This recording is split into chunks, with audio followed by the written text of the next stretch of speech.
Hello and welcome to learning chemistry with S K Verma. Dear friends, RPSC आपको back to back surprise दे रही है।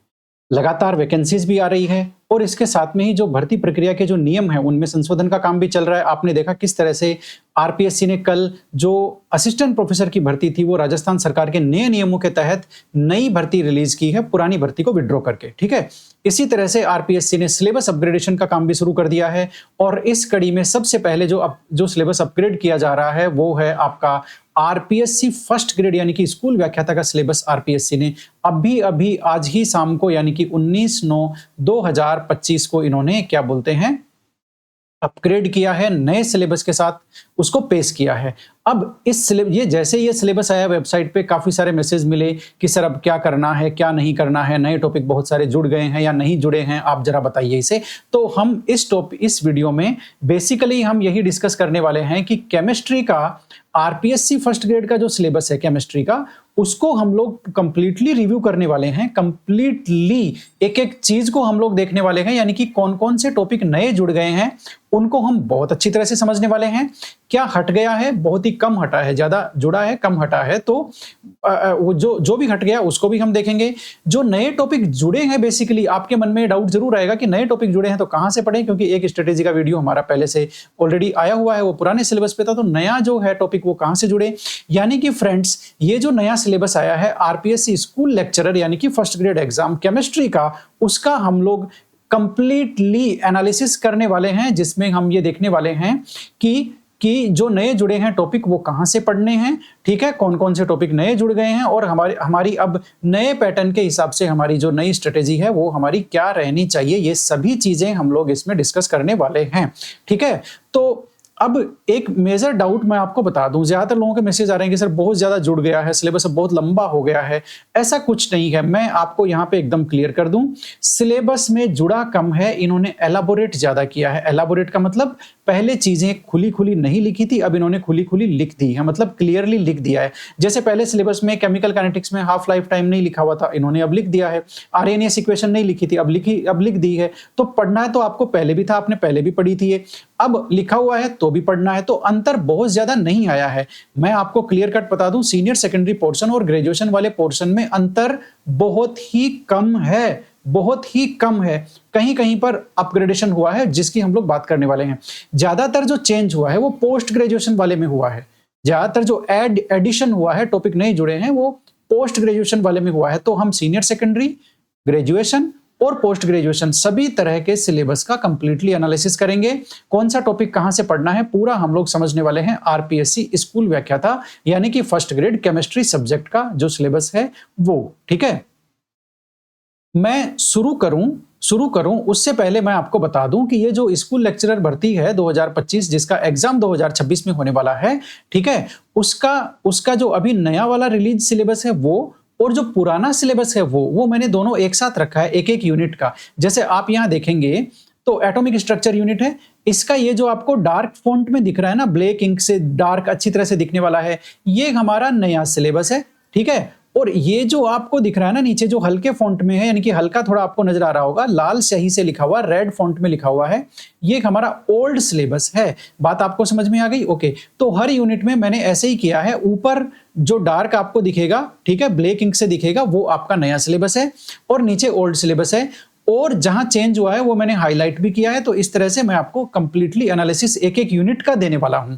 बात आपको समझ में आ गई? एक एक यूनिट का आपको यहां पर एनालिसिस मिलने वाला है। तो चलिए शुरू करते हैं फटाफट से। सबसे पहले RPSC school lecturer first grade chemistry का जो सिलेबस है, नया सिलेबस जो 19 सितंबर 2025 को रिलीज हुआ है, उसमें सीनियर सेकेंडरी लेवल में क्या चेंज हुआ है वो हम देखने वाले हैं। सीनियर सेकेंडरी चेंज में सबसे पहली यूनिट है आपकी एटॉमिक स्ट्रक्चर। एटॉमिक स्ट्रक्चर में फ्रेंड्स कोई चेंज नहीं हुआ है, नहीं कोई टॉपिक हटा है, नहीं कोई टॉपिक जुड़ा है। इसे पहले भी हम एनसीईआरटी से पढ़ते थे, अभी भी हम एनसीईआरटी से पढ़ेंगे। बात खत्म। अगली यूनिट चलते हैं हमारी पी ब्लॉक की, हम बहुत शॉर्ट एंड स्वीट में लेंगे, ज्यादा कुछ नहीं करेंगे। ठीक है, अगली यूनिट है फ्रेंड्स हमारी, जो यूनिट आ गई आपकी वो है पी ब्लॉक की। ठीक है, पी ब्लॉक में आप देखिए मैंने हाईलाइट क्या किया हुआ है, हाईलाइट मैंने किया हुआ है compounds of P block elements, मतलब सिलेबस में ये टॉपिक पहले नहीं था। ये जो ओल्ड सिलेबस है आपका, इसमें ये टॉपिक पहले लिखा हुआ नहीं था। इन्होंने केवल एक टॉपिक ऐड किया है, वो है compounds of P block elements, है ना। ये टॉपिक अब ऐड हुआ है। ये कौन से हैं मैं आपको बता देता हूं। आप जो जो एनसीईआरटी है पुरानी वाली, जिसमें क्लास 12 की एनसीईआरटी, जिसमें पी ब्लॉक का चैप्टर था पहले, अब तो हट गया है वो। तो वो जो पुरानी एनसीईआरटी आप देखोगे तो उसमें जो पी ब्लॉक आप पढ़ोगे तो पी ब्लॉक में एलिमेंट्स के कंपाउंड भी है, जैसे नाइट्रोजन के अमोनिया है ना, आपका HNO3 है, ये उसमें कंपाउंड्स है, ठीक है ना। फॉस्फोरस में उसके ऑक्सो एसिड्स हैं, ये कंपाउंड्स है। तो ये कंपाउंड्स भी आपको पढ़ने हैं। तो पहले भी हम इन कंपाउंड्स की important property, chemical reaction important और स्ट्रक्चर पहले भी पढ़ रहे थे, अभी भी पढ़ेंगे। तो कोई ज्यादा चेंज आया नहीं है, बस पहले लिखा हुआ नहीं था, इसलिए हमारे मन में एक डाउट था कि पी ब्लॉक वाले कंपाउंड्स को छोड़ें कि नहीं छोड़ें, है ना। अब लेकिन क्लियर हो गया है, हमें एनसीईआरटी से, पुरानी वाली जो एनसीईआरटी है क्लास 12 की, पी ब्लॉक चैप्टर में से इन कंपाउंड्स को पढ़ना है। ये हमें यहां पर नीट एंड क्लीन हो गया है। अगली यूनिट देख लेते हैं फ्रेंड्स। सीनियर सेकेंडरी पोर्शन है आपका, ट्रांजिशन एलिमेंट की यूनिट है। अब इसमें क्या क्या जुड़ा है पहले तो मैं आपको वो बता देता हूं। एक तो आप देखो, इसमें आपका बाकी चीजें सेम है। एक तो इन्होंने जोड़ा है कंपाउंड्स ऑफ ट्रांजिशन एलिमेंट्स, ये पहले नहीं था, सुन लो अच्छी तरह से। कंपाउंड्स ऑफ ट्रांजिशन एलिमेंट ये पहले नहीं था। अब आप कहोगे ये क्या है, देखो ये सिलेबस इन्होंने एनसीईआरटी के हिसाब से कर दिया। कौन सा, सीनियर सेकेंडरी।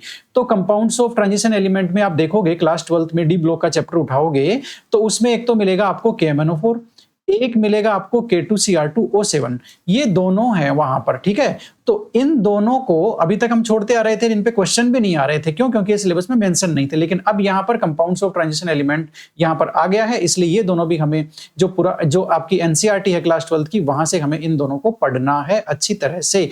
और क्या जुड़ा है ट्रांजिशन एलिमेंट में, colour and stability of coordination compound, ये हम पहले भी पढ़ रहे थे। स्टेबिलिटी वाला टॉपिक पहले भी था, कलर तो हमें करना ही था, ठीक है, क्योंकि कलर वाला जो टॉपिक है वो ट्रांजिशन एलिमेंट में और कोऑर्डिनेशन केमिस्ट्री में कॉमन है, वो हम पहले भी कर रहे थे। स्टेबिलिटी हम पहले भी कर रहे थे, ये टॉपिक पहले लिखा हुआ नहीं था, अब बस इन्होंने लिख दिया है, कहीं कोई प्रॉब्लम वाली बात नहीं है, ठीक है। तो इसे हम नया जुड़ा हुआ टॉपिक नहीं कह सकते, ये बेसिकली इन्होंने अब क्लियरली मेंशन किया है, पहले क्लियरली मेंशन नहीं था, ठीक है ना। आप देखेंगे तो देख लीजिए, ये पुरानी यूनिट रखी हुई है ना। आप स्क्रीनशॉट लेकर के कंपैरिजन कर सकते हैं। इसमें आपका ये जो कंपाउंड है ये नहीं है, दूसरा कलर एंड स्टेबिलिटी वाला जो टॉपिक है वो नहीं है, ठीक है। देखो आइसोमेरिज्म है ना, यहाँ पर ये आइसोमेरिज्म पे पुरानी वाली जो यूनिट है वो आइसोमेरिज्म पे इन्होंने खत्म कर दी थी। मैं थोड़ा और छोटा हो जाता हूँ, मुझे लगता है होने की जरूरत है क्योंकि सिलेबस मेरे पीछे आ रहा है। ओके, इतना काफी है, ठीक है। अब आप देखोगे और क्या जुड़ा है, ये जो लेंथिनाइड एक्टिनाइड वाला पोर्शन है इसी यूनिट में लेंथिनाइड एक्टिनाइड वाला ये जो आपका पोर्शन है, ठीक है, ये कहां, इसमें देखो क्या क्या जुड़ा है, जरा समझ लो बात को। एक तो आयनिक साइज का टॉपिक इन्होंने नया जोड़ा है, एक इन्होंने आपके जोड़ा है जनरल कैरेक्टरिस्टिक। अब बताओ, पहले आप क्या जनरल कैरेक्टरिस्टिक लेंथिनाइड एक्टिनाइड के पढ़ नहीं रहे थे? पढ़ रहे थे ना। तो ये जुड़ा है, मतलब पहले लिखा हुआ नहीं था, बस अब लिखा है, पढ़ा तो आपने पहले भी, अभी पढ़ेंगे। आयनिक साइज का मतलब ये हो गया कि इनकी जो रेडियस है, तो रेडियस का नॉलेज तो आप पहले भी ले रहे थे, अभी भी लेंगे, वही लेंथेनॉइड कॉन्ट्रैक्शन जिसमें हम इनके साइज वगैरह, आयनिक साइज वगैरह पढ़ते हैं, तो वो पहले भी था, अभी भी है। तो इस टॉपिक का कोई बहुत ज्यादा लॉजिक नहीं है, जनरल कैरेक्टरिस्टिक जोड़ने का भी कोई ज्यादा मतलब नहीं है, पहले भी पढ़ रहे थे, अभी भी पढ़ेंगे। Applications of D and F block, ये भी हम पहले पढ़ रहे थे, अभी पढ़ेंगे, इसमें कहां दिक्कत है भाई। तो आप देखो, नए टॉपिक जो हैं वो पहले एक्चुअल में हम उन यूनिट को कवर करने के लिए पहले भी पढ़ रहे थे, अभी भी पढ़ेंगे। तो इसीलिए मैं कह रहा हूं सीनियर सेकेंडरी पोर्शन और ग्रेजुएशन के पोर्शन में नए टॉपिक जो हैं जिनको अब पढ़ना है वो कम हैं, बजाय की जो पहले यूनिट जो लिखी हुई थी इसको अब इन्होंने एलाबोरेट किया है थोड़ा सा। और मेजर क्या चेंज किया है, देखो ये ओल्ड सिलेबस है यूनिट का, ओल्ड सिलेबस में lanthanide contraction and it's consequences लिखे हुए थे, जो कि अब यहां पर नहीं लिखा हुआ है। तो आप क्या समझ रहे हो, ये टॉपिक हट गया? नहीं भाई, ये लेंथेनॉइड का इंपॉर्टेंट टॉपिक है, ये इन्होंने ग्रेजुएशन लेवल में शिफ्ट कर दिया है ये टॉपिक, ठीक है। तो इसकी हम ग्रेजुएशन लेवल में बात करने वाले हैं। बाकी इसमें जो मैंने येलो हाईलाइट दिखाया हुआ है वो नए जुड़े टॉपिक हैं, ठीक है। और ये टॉपिक जो है लेंथेनाइड कॉन्ट्रैक्शन, ये ग्रेजुएशन लेवल में शिफ्ट हो गया। बाकी यहां पर कुल मिलाकर के यदि हम सच में कहें कि नया क्या जुड़ा है, तो नया यहां पर कुछ भी नहीं जुड़ा, सिर्फ ये कंपाउंड जुड़े हैं ट्रांजिशन एलिमेंट के, ये अब हमें क्लियरली पढ़ने पड़ेंगे। पहले हम इन्हें कवर नहीं कर रहे थे, अब हमें करना पड़ेगा। बाकी यहां कुछ ज्यादा जुड़ा नहीं है, बस इन्होंने पहले लिखा हुआ नहीं था, अब लिख दिया इन्होंने, ठीक है। पढ़ तो हम पहले भी रहे थे। ओके, ये है आपकी fourth unit, senior secondary portion की फोर्थ यूनिट, आपकी सॉलिड स्टेट की और सरफेस जो केमिस्ट्री की यूनिट है। इसमें जुड़ा क्या है नया वो देख लो। Electrical and magnetic properties of solid. मैंने क्या कहा, इन्होंने अब जो सिलेबस है ना वो एनसीईआरटी के हिसाब से कर दिया। जो पुरानी वाली एनसीईआरटी में सॉलिड स्टेट का चैप्टर था वहां पर ये टॉपिक लिखा हुआ है, लेकिन सिलेबस में नहीं था, तो इन्होंने लिख दिया है। तो वो एक आधे पेज का वो टॉपिक है जिसमें फेरोमैग्नेटिक और ये हम सब पढ़ते हैं, है ना, बैंड थ्योरी वगैरह पढ़ते हैं। तो बैंड थ्योरी देखो इन्होंने हटा दी, जबकि बैंड थ्योरी सेमीकंडक्टर हम पहले भी पढ़ते थे, अभी भी पढ़ेंगे, बैंड थ्योरी पढ़ेंगे एकदम, ठीक है। ये देखो बैंड थ्योरी की जगह इन्होंने ये टॉपिक लिखा है, electrical and magnetic property of solids. ये बेसिकली एनसीईआरटी का हेडिंग है। तो बैंड थ्योरी, एनसीईआरटी में बैंड थ्योरी हेडिंग नहीं था, इसलिए इन्होंने बैंड थ्योरी यहां से हटा दिया है और उसकी जगह एनसीईआरटी में जो सही हेडिंग है वो इन्होंने दिया है, ठीक है। तो इसमें कोई घबराने की कोई बात नहीं है। मैग्नेटिक प्रॉपर्टी में फेरोमैग्नेटिक और वो जो एंटी फेरोमैग्नेटिक है वो एक आधा पेज जुड़ा है, बाकी कुछ जुड़ा नहीं है। ये जो सरफेस केमिस्ट्री वाला पोर्शन है उसमें कैटेलाइसिस का एक टॉपिक था एनसीईआरटी में जो पहले सिलेबस में नहीं था, है ना। हेट्रोजीनियस कैटेलिसिस वगैरह के मैकेनिज्म वगैरह है उसमें, ज्यादा कुछ बड़ा नहीं है, 2-4 एग्जांपल हैं और एक हेट्रोजीनियस कैटेलिसिस की मैकेनिज्म है, ठीक है। तो और एंजाइम कैटेलिसिस के बारे में थोड़ी बहुत बातें हैं और ज्यादा कुछ नहीं है, आसान सा टॉपिक है एनसीईआरटी का। वो पहले नहीं लिखा हुआ था, अब इन्होंने उसको लिख दिया है, तो ऐड भी कर दिया है। तो ये एक एडिशन हुआ है जिसको हम कह सकते हैं कि ये ऐड हुआ है। और ये मैग्नेटिक प्रॉपर्टी फेरोमैग्नेटिक फेरोमैग्नेटिक ये भी है, वो ऐड हुई है और ये कैटेलाइसिस वाला ऐड हुआ है। अब आप कहोगे लेना कहां से है? अरे भाई सीनियर सेकेंडरी पोर्शन है, पुराने वाली एनसीईआरटी में जाओ, वहां ये दोनों टॉपिक आपको मिलेंगे, सरफेस और सॉलिड, वहां ये टॉपिक लेने हैं, वहां के अलावा कहीं से नहीं लेने हैं। बात आपको समझ में आ गई? तो इस यूनिट में क्या जुड़ा आपने देख लिया, जो येलो से हाईलाइट किया हुआ है वो नए टॉपिक है। अगली यूनिट सीनियर सेकेंडरी पोर्शन की सॉल्यूशन वाली है और इसमें आप देखोगे, एक्चुअल में मैं हाईलाइट को एक्टिव करना भूल जाता हूं इसलिए पहले ये लाइन खिंच जाती है। ओके, तो ये हो गया सॉल्यूशन। सॉल्यूशन में देखो इन्होंने कोई ज्यादा ऐड नहीं किया, सुन लो। अब आप कहोगे सर लिखा हुआ तो है, हाईलाइट तो किया हुआ है, तो ये हाईलाइट क्या है वो देख लो जरा। हाईलाइट है vapour pressure of liquid solutions. ये लो भाई, ये राउल्ट्स लॉ की बात कर रहा है। पहले राउल्ट्स लॉ लिखा हुआ नहीं था, अब लिखा हुआ है। तो राउल्ट्स लॉ क्या आपने क्या पहले पढ़ा नहीं क्या? पढ़ा है ना आपने, तो फिर कहां दिक्कत है? तो सॉल्यूशन में हम देखें तो कुछ भी नया नहीं जुड़ा। पहले भी हम कंप्लीटली ओल्ड सिलेबस में एनसीईआरटी का कंप्लीट चैप्टर कर रहे थे, अभी भी हम एनसीईआरटी का कंप्लीट चैप्टर करेंगे, इसमें कुछ भी नहीं जुड़ा है। बस इन्होंने ये vapour pressure of liquid solutions पहले लिखा हुआ नहीं था, अब ये एनसीईआरटी का हेडिंग है इसलिए इन्होंने इसको लिख दिया है। इसके अलावा कोई चेंज नहीं हुआ, मतलब हम कह सकते हैं सॉल्यूशन यूनिट में कोई चेंज नहीं हुआ है। तो आप देखो कि चेंज उतना नहीं है, आपको लग रहा है नए टॉपिक हैं, लेकिन वो नए नहीं है, एक्चुअल में हम उनको पहले भी पढ़ते थे। अब जैसे 6 नंबर आप देखो, 6 नंबर यूनिट में आप यदि सही से कंपैरिजन करोगे तो आपको पता चलेगा कि काफी सारा जुड़ गया। क्यों? क्योंकि जो ओल्ड सिलेबस है वो तो 1.5 लाइन का ही है और वो 2.5 लाइन का है, तो आप कहोगे सर जुड़ गया ना। लेकिन मेरी बात सुनो मेरे भाइयों बहनों, बात ये है कि ये जो मैंने हाईलाइट किया है ये एनसीईआरटी के हेडिंग है और ये चैप्टर है सीनियर सेकेंडरी सेक्शन का। सीनियर सेकेंडरी सेक्शन में इन्होंने पहले ये दिया हुआ था। अब आप देखो जरा कि सीनियर सेकेंडरी सेक्शन में जो क्लास 11 का थर्मोडायनेमिक्स का चैप्टर है उसमें कुछ टॉपिक लिखे हुए थे जो इन्होंने यहां नहीं लिख रखे थे पुराने सिलेबस में, ओल्ड में। अब इन्होंने वो लिख दिए हैं। क्या क्या लिखा है जरा सुन लो। एक तो पहले इसमें सेकेंड लॉ नहीं था, हाँ ये एडिशन है भाई, सेकेंड लॉ नहीं था, सेकेंड लॉ इन्होंने डाल दिया। सेकेंड लॉ पहले नहीं था, पहले जीरो और फर्स्ट लॉ की एप्लीकेशंस थी। एक तो सेकेंड लॉ थर्मोडायनेमिक्स का वो इन्होंने ऐड किया है। स्पॉन्टेनिटी हम पहले भी पढ़ रहे थे, अभी भी पढ़ेंगे, सीनियर सेकेंडरी में एनसीईआरटी का टॉपिक है। लिखा हुआ नया है, पहले लिखा हुआ नहीं था, लेकिन एक्चुअल में ये जुड़ा नहीं है, पहले सिलेबस में था, हम पढ़ रहे थे, अभी भी हम पढ़ेंगे, कोई दिक्कत नहीं है। Gibbs energy and change Gibbs energy change and equilibrium, ये एनसीईआरटी का हेडिंग है। पहले भी हम गिब्स एनर्जी और इक्विलिब्रियम कांस्टेंट में जो रिलेशन है उसकी बात कर रहे थे, अभी भी पहले भी मतलब उसको पहले भी पढ़ रहे थे, अभी पढ़ रहे हैं, कोई चेंज नहीं है, एनसीईआरटी का हेडिंग है। तो इन्होंने बेसिकली इसमें चेंज क्या किया है सुन लो जरा। स्पॉन्टेनिटी और गिब्स फ्री एनर्जी चेंज और आपका जो इक्विलिब्रियम वाला टॉपिक है, ये दो टॉपिक पहले एनसीईआरटी में तो लिखे हुए थे लेकिन इनकी यूनिट में नहीं लिखे हुए थे, तो इन्होंने लिख दिए हैं। एक इन्होंने जो ऐड किया है वो सेकंड लॉ ऐड किया है, ठीक है। तो अब सीनियर सेकेंडरी सेक्शन में सेकंड लॉ ऐड करने का क्या लॉजिक है समझ में आया नहीं, लेकिन कोई बात नहीं, सेकंड लॉ भी ज्यादा कुछ नहीं है ना। कुल मिला के सेकंड लॉ हम पहले भी पढ़ते थे, अभी भी पढ़ेंगे।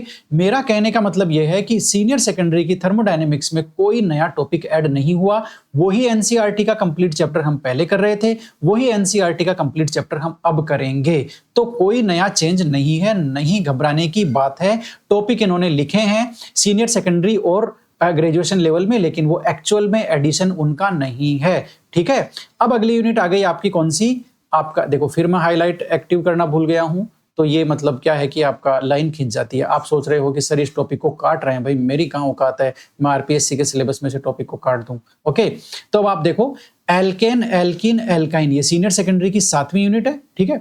इसमें कोई चेंज नहीं है फ्रेंड्स। जो पहले था एल्केन पढ़ना है, एल्कीन पढ़ना है, एल्काइन पढ़ना है, हेलो एल्केन पढ़ना है, पहले भी यही था, अभी यही है। No change in unit number 7।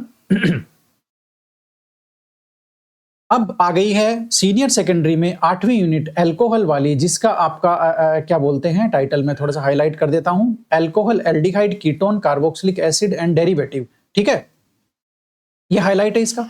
ये 8वीं यूनिट थी, पहले भी 8वीं थी, आज भी 8वीं है। अब इसमें देखो चेंज क्या किया, कोई चेंज नहीं किया। वो के वही आपके वो अल्कोहल, एल्डिहाइड, आपका जो अल्कोहल है, एल्डिहाइड है, कीटोन है, कार्बोक्सिलिक एसिड है, देयर डेरिवेटिव्स हैं। ये ओल्ड सिलेबस में भी ऐसे कैसे था, न्यू में भी ऐसे कैसे है। अब इसमें क्या चेंज हुआ है जरा देख लो। ये फिजिकल प्रॉपर्टी इन्होंने नया वर्ड लिखा है। तो क्यों लिखा है, क्योंकि एनसीईआरटी के चैप्टर्स में लिखा रहता है हेडिंग, ठीक है। तो इन्होंने पहले था नहीं, तो क्या आप पहले फिजिकल प्रॉपर्टी पढ़ नहीं रहे थे, पढ़ रहे थे, लेकिन पहले लिखा हुआ नहीं था। पढ़ तो आप पहले भी रहे थे, हमारे नोट्स में आप देखना फिजिकल प्रॉपर्टी हर कंपाउंड की मिलेगी, हर फंक्शनल ग्रुप की मिलेगी, ठीक है। तो आज भी वो फिजिकल प्रॉपर्टी है। तो कोई ज्यादा नया चेंज नहीं हुआ है। किसमें, आपके यूनिट नंबर 8 में कोई चेंज नहीं हुआ है। सुन लीजिए, जो आप पहले पढ़ रहे थे एनसीईआरटी का कंटेंट, वही आप अब पढ़ेंगे। बस इन्होंने एक शब्द लिख दिया फिजिकल प्रॉपर्टी, वो लिखने से इनके कुछ नहीं है, इनको पता नहीं है, हम तो पहले भी पढ़ रहे थे, इन्होंने लिखा अब है, ठीक है। चलते हैं आगे। तो 8 number unit senior secondary section, कोई चेंज नहीं है। अब यहां एक थोड़ी सी गड़बड़ हुई है। वो गड़बड़ ये हुई है कि यहां पर 9 नंबर यूनिट है ना, पहले, अभी से पहले वो कौन सी थी, वो मैं आपको बता देता हूं। वो थी आपकी एरोमेटिसिटी वाली। वो आपकी कौन सी थी, ये थी एरोमेटिसिटी और एरीन वाली यूनिट थी सीनियर सेकेंडरी सेक्शन में। इन्होंने क्या किया, आप सोचोगे अब आपकी यूनिट कौन सी आ गई है, अब आ गई है हेलो नाइट्रो। ये देखो, फिर मैंने हाईलाइट करना भूल गया, वो कट जाती है unit. Halo nitro amino arene diazonium salt, ये आ गई है। तो आप कहोगे सर क्या ये हट गई है? नहीं हटी नहीं भाई, इसको शिफ्टेड टू यूजी। आरपीएससी वाले बड़े स्मार्ट हैं, इसको यूजी वाले सिलेबस में इस यूनिट को नए फ्लेवर के साथ में शिफ्ट कर दिया है, हटी नहीं है।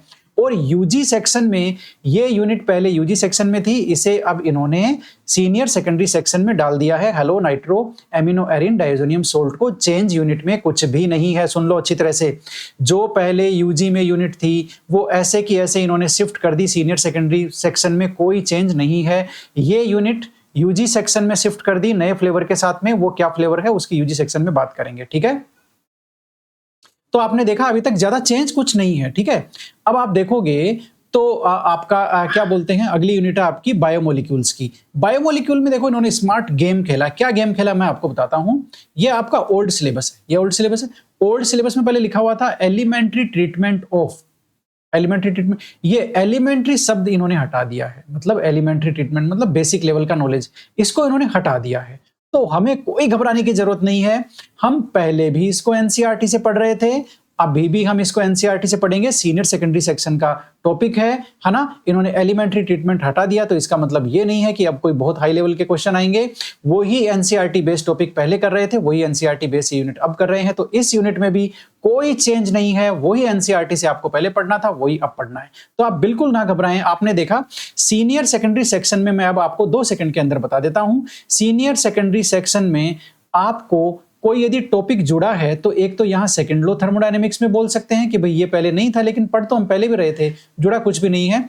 इसके अलावा राउल्ट्स लॉ ये पहले भी था। मैग्नेटिक प्रॉपर्टी, इलेक्ट्रिकल प्रॉपर्टी तो बैंड थ्योरी के रूप में थी, मैग्नेटिक प्रॉपर्टी अब जुड़ गई है, ये हम मान लेते हैं। एनसीईआरटी में से आपको पढ़ना है। इसके अलावा कलर स्टेबिलिटी पहले भी पढ़ रहे थे। कंपाउंड्स ऑफ ट्रांजिशन एलिमेंट ये जुड़ गए हैं। इसके अलावा देखो ज्यादा कुछ जुड़ा नहीं है। हाँ ये जुड़ गया है compounds of P block element, मतलब वो भी जुड़ा कुछ नहीं है। तो आप देखो सीनियर सेकेंडरी पोर्शन में मोर ओवर आपका कुछ भी नया टॉपिक नहीं आया है। सुन लीजिए अच्छी तरह से, कुछ भी नहीं आया। मेरे को तो कुछ नहीं लगा भाई, सारा का सारा पहले से हमारा किया हुआ है, ठीक है। अब आ जाते हैं ग्रेजुएशन लेवल पार्ट पर, ठीक है। ग्रेजुएशन में हाईलाइट कर रहा हूं, आज मैं पेन का यूज कम ले रहा हूं, हाईलाइट ज्यादा यूज ले रहा हूं, क्योंकि मुझे लगता है कि वो अलग कलर से लेते हैं तो वो नजरों के सामने आ जाता है, ठीक है। अब पहली यूनिट लेते हैं, ये देखो फिर हाईलाइट एक्टिव करना भूल गया। पहली यूनिट लेते हैं केमिकल बॉन्डिंग। अब जो केमिकल बॉन्डिंग की आपकी यूनिट है, ठीक है, केमिकल बॉन्डिंग की जो आपकी यूनिट है फ्रेंड्स, उसमें कोई चेंज नहीं है। ये आपका नया सिलेबस है और ये आपका ओल्ड सिलेबस है, एज इट इज लिखा है, कोई चेंज नहीं है। ये देखो theories of chemical bonding, theories of chemical bonding, VBMO, theories of diatomic molecule, VSEPR हट, कोई चेंज नहीं है। कोई घबराने की जरूरत नहीं है। केमिकल बॉन्डिंग ग्रेजुएशन लेवल की पहली unit, no change, no change. अब आ गई सेकंड यूनिट आपकी, और वो है आपकी कौन सी, वो है आपकी कोऑर्डिनेशन कॉम्प्लेक्सेस की। इसमें इन्होंने देखो क्या किया, देखो गेम खेला इन्होंने, लेकिन ये हमारे साथ गेम खेल नहीं सकते, मैं बताता हूं आपको कैसे। ये जो कोऑर्डिनेशन कंपाउंड्स है उनकी क्या एप्लीकेशंस हम पहले पढ़ नहीं रहे थे। हमारे जो स्टूडेंट्स हैं वो जानते हैं कि एप्लीकेशंस पहले पढ़ रहे थे, बस पहले लिखा हुआ नहीं था।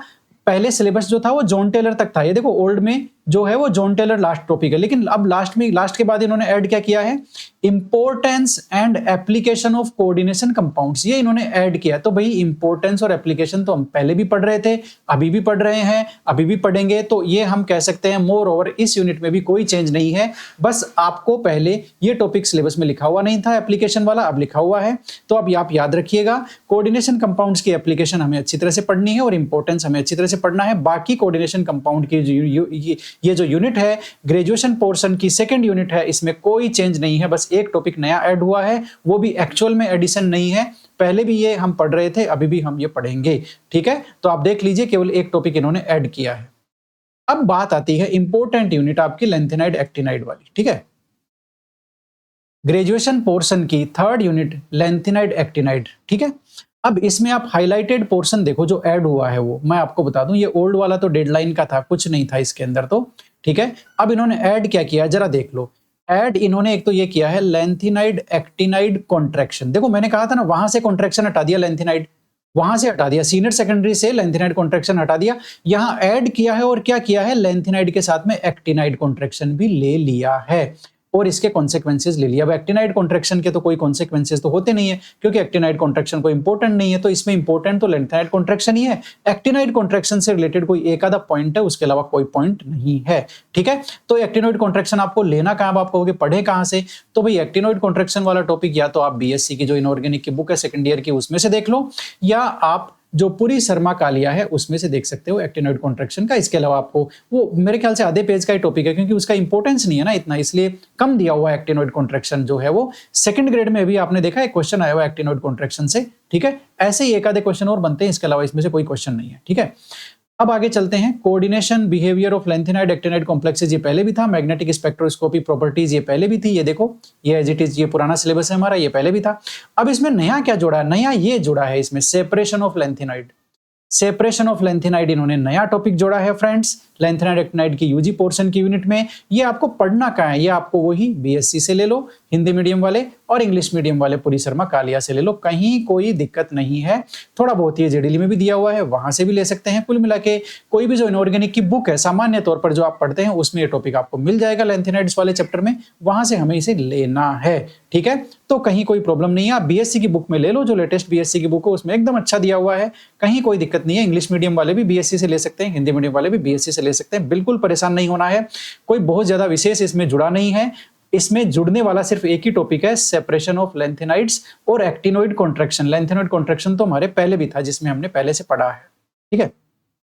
देखो अब मजे की बात देखो, अगली ग्रेजुएशन लेवल की यूनिट है वो आपकी केमिकल काइनेटिक्स की है। केमिकल काइनेटिक्स में ये पुराना सिलेबस ये आपके सामने है। आप कहोगे सर ये तो 2 लाइन का ही है, वो तो 4 लाइन का है, बहुत सारा ऐड कर दिया, लेकिन ऐसा नहीं है भाई, ऐसा नहीं है। आप जरा समझो इसमें क्या है वो जरा समझ लो। देखो पहले ये जो स्यूडो फर्स्ट ऑर्डर रिएक्शन, देखो क्या क्या ऐड हुआ है, मैं आपको पहले बता देता हूं। स्यूडो फर्स्ट ऑर्डर रिएक्शन का टॉपिक ऐड हुआ है, जहां गोला कर रहा हूं मैं, ठीक है। इसके अलावा हाफ लाइफ पीरियड ऐड हुआ है, पहले नहीं था, लिखा हुआ नहीं था। Methods of determination of the order of reaction ये पहले लिखा हुआ नहीं था, अब इन्होंने लिख दिया है। RNS equation and concept of activation energy ये पहले लिखा हुआ नहीं था, अब इन्होंने लिख दिया है। अब मैं आपसे एक चीज पूछता हूं कि केमिकल काइनेटिक्स में ये टॉपिक जो हाईलाइट किए हुए हैं पीले रंग से, वो पहले लिखे हुए नहीं थे ओल्ड सिलेबस में, तो क्या आप इनको पढ़ नहीं रहे थे क्या? Half life type, methods of आपका determination of order of reaction ये नहीं पढ़ रहे थे, या स्यूडो फर्स्ट ऑर्डर नहीं पढ़ रहे थे, या आरएनएस इक्वेशन नहीं पढ़ रहे थे, या एक्टिवेशन एनर्जी नहीं पढ़ रहे थे, क्या नहीं पढ़ रहे थे? आप सब पढ़ रहे थे। तो मैं यही तो कह रहा हूं कि इसमें एडिशन ज्यादा नहीं हुआ, इन्होंने सिलेबस को थोड़ा सा ओपन कर दिया, जो टॉपिक छुपे हुए थे वो भी सामने ला दिए, सिलेबस को ज्यादा क्लियर कर दिया। ये हमारे लिए अच्छा है कि हमें स्थिति साफ हो गई कि अब हमें सिलेबस में जो लिखा है वो ही पढ़ना है। इन्होंने जो पहले हिडन टॉपिक थे वो भी ला दिए ना, तो अब हमें वही पढ़ना है। बेसिकली पहले भी हम यही कर रहे थे, क्या कर रहे थे कि हम इस यूनिट को हम कवर कर रहे थे पूरी तरह से एनसीईआरटी से। एनसीईआरटी से कवर करने के बाद जो यूजी लेवल के टॉपिक रह गए जैसे कोलिजन और ट्रांजिशन स्टेट थ्योरी और उनका कंपैरिजन है, ये यूजी में अच्छा दिया हुआ है। सेकंड ऑर्डर की रिएक्शन यूजी में अच्छी दी हुई है। Methods of determination of order of reaction UG में अच्छी दी हुई है। ये हम यूजी पोर्शन से ले रहे थे, बाकी हम एनसीईआरटी से कर रहे थे। तो इस यूनिट की स्ट्रेटेजी में हमारे कोई चेंज नहीं आएगा, कोई भी चेंज नहीं आएगा। Methods of determination of order of reaction ये पहले भी करे हुए थे, थोड़ा सा और उनको एलाबोरेट कर सकते हैं, वरना उतनी आवश्यकता है नहीं। बाकी सभी टॉपिक पहले करे हुए थे, अभी भी हम करेंगे। कुल मिला के यदि कहूं कि टॉपिक इन्होंने लिखे तो हैं नए, जोड़े तो हैं नए, लेकिन वो वास्तविक एडिशन नहीं है, एक्चुअल एडिशन नहीं है। एक्चुअल में यहां पर कोई नया टॉपिक सामने नहीं आया है केमिकल काइनेटिक्स में। ठीक है, अब चलते हैं इलेक्ट्रोकेमिस्ट्री में। कमोबेश यही स्थिति इलेक्ट्रोकेमिस्ट्री की है। पहले टॉपिक ये जो आप देखोगे ना, ये ओल्ड सिलेबस है। ओल्ड सिलेबस आप कहोगे सर ये तो 2.25 लाइन का ही है और वो 5.25 लाइन का है, तो 3 लाइन ऐड हो गई। अरे भाई ऐड क्या हुई वो तो देखो, ऐड क्या हुई मैं बताता हूं। इन्होंने अब क्या किया है, एनसीईआरटी के टॉपिक्स है ना, उनको एज इट इज लाके रख दिया है। ठीक है ना, पहले वो लिखे हुए नहीं थे। अब मैं आपको बताता हूं क्या जो एडिशन हुआ है वो जरा देख लो। कंडक्टेंस फिर बाद में बताऊंगा मैं। कंडक्टेंस है, इक्विवेलेंट एंड मोलर कंडक्टिविटी है। ठीक है, ये ऐड हुआ है। Their variation with dilution for weak and strong electrolyte, ये ऐड हुआ है। टाइप्स ऑफ इलेक्ट्रोलाइट ऐड हुआ है। स्टैंडर्ड हाइड्रोजन इलेक्ट्रोड ऐड हुआ है, ये ऐड हुआ है। अब एक और ऐड हुआ है, उसकी बाद में बात करूंगा मैं। ठीक है, हाँ एक कॉन्सेंट्रेशन सेल है, अभी बता देता हूं। कॉन्सेंट्रेशन सेल है, वो भी ऐड हुआ है। ठीक है, ये मैंने आपको क्या बताया दोस्तों, एडिशन बताया। अब मेरे को एक चीज आप बताओ, मैं तो आपको ज्यादा नहीं बता पाऊंगा, आप बताओ मेरे को कि इलेक्ट्रोकेमिस्ट्री में क्या आप conductance, equivalent conductance, molar conductivity, उनका वेरिएशन, डाइल्यूशन और weak variation with dilution and weak strong electrolyte के साथ में उनका variation, types of electrolyte, standard hydrogen electrode, क्या ये पहले नहीं पढ़ रहे थे आप? मैं आपको पूछता हूं, क्या पहले नहीं पढ़ रहे थे? पढ़ रहे थे ना। तो नया टॉपिक क्या जुड़ा बताओ? यहां तक तो मुझे नहीं लगता कोई टॉपिक नहीं जुड़ा है, क्योंकि हम पहले भी कंप्लीट एनसीईआरटी कर रहे थे, वहां से ये सारे आ गए। आप हमारे नोट्स भी देखना, लगभग सभी टॉपिक्स वहां पर दिए हुए हैं, कहीं कोई प्रॉब्लम वाली बात नहीं है। अब नया टॉपिक एक्चुअल में एडिशन क्या हुआ है, वो है कॉन्सेंट्रेशन सेल। वो कॉन्सेंट्रेशन सेल का नया टॉपिक है, वो ऐड हुआ है। तो वो हमें पढ़ना क्या है? अब आप जैसे नया टॉपिक आप पूछोगे पढ़ना कहां से है, तो भाई पढ़ना कहां से है? बीएससी की बुक से पढ़ना है ना, है ना। और ये यदि आपके पास पूरी शर्मा पठानिया है तो वहां से पढ़ लो, वरना बीएससी से पढ़ लो, बात खत्म। एक ही बात है, हिंदी मीडियम के हो इंग्लिश मीडियम से कोई फर्क नहीं पड़ता। बीएससी आपके पास है, आप वहां से पढ़ लो, वो नहीं है पूरी शर्मा पठानिया से पढ़ लो कॉन्सेंट्रेशन सेल। इसके अलावा इसमें कोई एडिशन नहीं हुआ है। मतलब इफेक्टिव एडिशन आप बोलोगे ना कि प्रभावी रूप से कौन सा टॉपिक जुड़ा है, तो भाई प्रभावी रूप से तो एक ही टॉपिक जुड़ा है, उसके अलावा कुछ नया जुड़ा नहीं है। ठीक है, तो इलेक्ट्रोकेमिस्ट्री मैंने आपको समझाने की कोशिश करी, कॉन्सेंट्रेशन सेल एक नया टॉपिक हमें मिला। अब हम आ जाते हैं यूजी पोर्शन की, जो हमारी अगली यूनिट है खतरनाक वाली, थर्मोडायनेमिक्स की, एंथैल्पी एंड एंट्रोपी। इसमें जुड़ा क्या है मैं आपको बता देता हूं। Enthalpy change for different types of reaction, ये इस पुराने सिलेबस में लिखा हुआ नहीं है, ओल्ड में। ये ओल्ड सिलेबस है ना, इसमें लिखा हुआ नहीं है। इसमें ये जो पहला टॉपिक है ना, enthalpy and it's changes with constant pressure and temperature, ये यहाँ पे है, ये रहा। इसके बाद में एंट्रोपी वाला टॉपिक आ गया, ये देखो ये टॉपिक आ गया, entropy as a function of temperature. ठीक है, तो नया क्या जुड़ा है? नया जुड़ा है enthalpy change for different types of reaction. अब एक बात बताओ मुझे, कमाल करते हो भाई, डिफरेंट टाइप की जो रिएक्शन है, आपकी न्यूट्रलाइजेशन की रिएक्शन है, आपकी कंबशन की रिएक्शन है, आपकी डिसोल्यूशन का जो फिनोमिना है, एंथैल्पी ऑफ सॉल्यूशन, ये आप पहले नहीं पढ़ रहे थे क्या? पढ़ रहे थे ना। तो भाई जो पहले पढ़ रहे थे वही तो है ये। आप समझो, एंथैल्पी ऑफ जो फेज ट्रांजिशन है, एंथैल्पी ऑफ आपका क्या बोलते हैं, है ना, एलोट्रोपिक फॉर्म एक दूसरे चेंज में होती है, वो एंथैल्पी चेंज है। मेरा कहने का मतलब है एंथैल्पी चेंज आप पहले भी पढ़ रहे थे, अभी भी पढ़ रहे हो, तो आप क्या कहोगे, ये सच में टॉपिक नया जुड़ा है क्या? ये नया नहीं जुड़ा है। आप समझो, एंथैल्पी के अलग अलग टाइप की जो रिएक्शंस थी, कंबशन वगैरह, इनके न्यूमेरिकल आप पहले भी सोल्व कर रहे थे, अभी भी सोल्व कर रहे हो, तो कहां दिक्कत है, कहां जुड़ा है, आप मुझे बताओ। ये एनसीईआरटी का हेडिंग है बेसिकली, आप देखना एनसीईआरटी में आपको ऐसे कैसे मिलेगा, पहले लिखा हुआ नहीं था, अब इन्होंने लिख दिया है, और कोई अंतर नहीं है फ्रेंड्स। आप इसको पहले भी पढ़ रहे थे, अभी भी पढ़ना है इसको, कहीं कोई प्रॉब्लम नहीं है। ठीक है ना। तो अब आपको बेसिकली इसको एनसीईआरटी से कवर करना है, और एनसीईआरटी से कवर करने के बाद आप पूरी शर्मा पठानिया में से या बीएससी की बुक में से आप इसको कवर कर लेना। यदि आप पहले नहीं पढ़ रहे थे तो हम तो इसको पहले भी पढ़ रहे थे और अभी भी पढ़ रहे हैं और आगे भी पढ़ते रहेंगे। ये चाहे ये टॉपिक रखें चाहे ना रखें, क्योंकि हमें पता है एंथैल्पी से रिलेटेड उसकी जितनी भी केमिस्ट्री है, थर्मोकेमिस्ट्री है, उसकी जो न्यूमेरिकल कैलकुलेशंस है वो सारी की सारी इस टॉपिक पर बेस्ड होती है। तो आप क्या कहोगे इस यूनिट में थर्मोडायनेमिक्स जो यूजी पोर्शन की यूनिट में इसमें इफेक्टिवली कोई टॉपिक जुड़ा है क्या? बिल्कुल नहीं जुड़ा, बिल्कुल नहीं जुड़ा, है ना? ठीक है, ओल्ड जो सिलेबस था उसमें भी हमें उतना ही पढ़ना था, नए वाले में भी हमें उतना ही पढ़ना है। आगे चलते हैं, स्टीरियो केमिस्ट्री में कुछ कुछ जुड़ा है, कुछ कुछ नहीं जुड़ा। एलाबोरेट उन्होंने ज्यादा किया। मैंने आपको शुरू में क्या कहा था कि सिलेबस को इन्होंने थोड़ा एलाबोरेट किया है ना, थोड़ा समझाया है, थोड़ा खोल के लिखा है, नए टॉपिक कम जुड़े हैं अभी तक तो, ठीक है।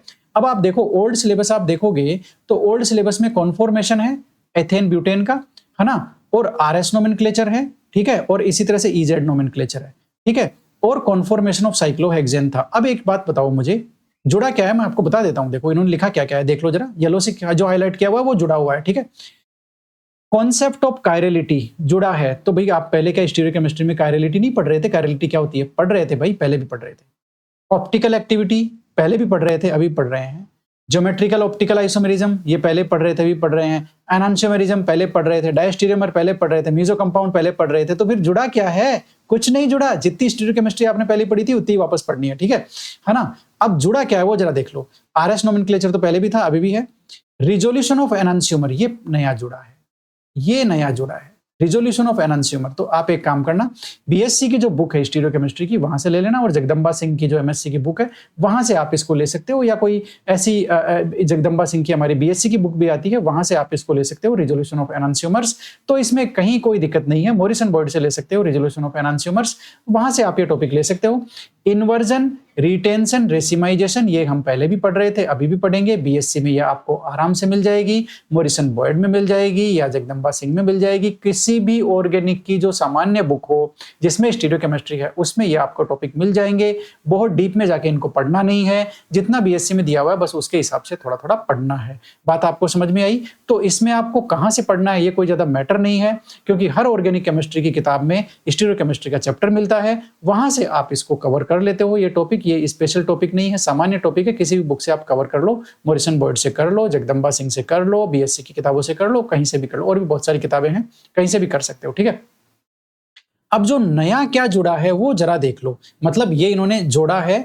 अब इनको जो पढ़ना है वो तो ये तो है तो यूजी लेवल की यूनिट ना, आप समझो, ये तो है तो यूजी लेवल की यूनिट, तो यूजी लेवल की यूनिट है, इसलिए जो बीएससी की बुक है वहां से आप ऑप्टिकल एक्टिविटी है, आपके मीजो कंपाउंड के बारे में कुछ पॉइंट्स है इंपॉर्टेंट, डायस्टीरियोमर के बारे में, एनान्शियोमेरिज्म के बारे में, ऑप्टिकल एक्टिविटी के बारे में, है ना, आपका ये जो स्पेसिफिक रोटेशन वगैरह का फॉर्मूला है वो अब आपको थोड़ा और ध्यान से पढ़ना पड़ेगा, बाकी और कुछ नहीं है, ठीक है ना। रिजोल्यूशन का मैंने बता ही दिया।